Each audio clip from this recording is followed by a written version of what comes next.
My name is Deidre Meyer. I attend St. John Nepomuk in Yukon, Oklahoma.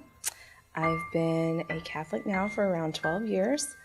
I originally came into the church at 19. I had always been searching for for God somewhere. I always knew I needed Him, but I never really found Him until I was in the pews at St. John's, and I felt God's presence during the Eucharist, and I knew I needed to be there.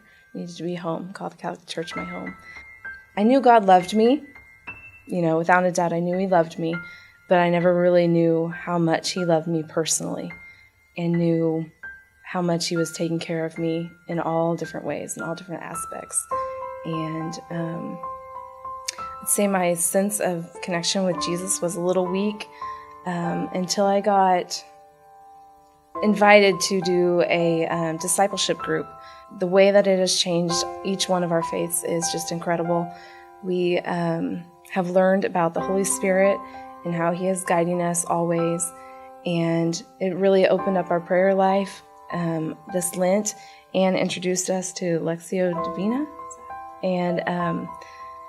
And through the Lectio Divina, praying that nightly with all the different scripture readings and reflections and walking hand in hand with Jesus through this has really invigorated my prayer life and really opened me up to different places in my faith life that I didn't even know were possible.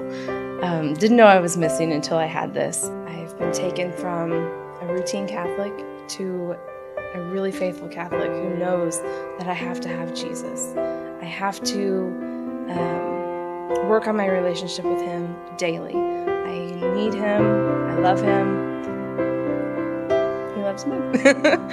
So it's wonderful. And I've learned that through this discipleship process, that my life is for other people, so I can bring other people to God is an incredible thing to know and to be a part of.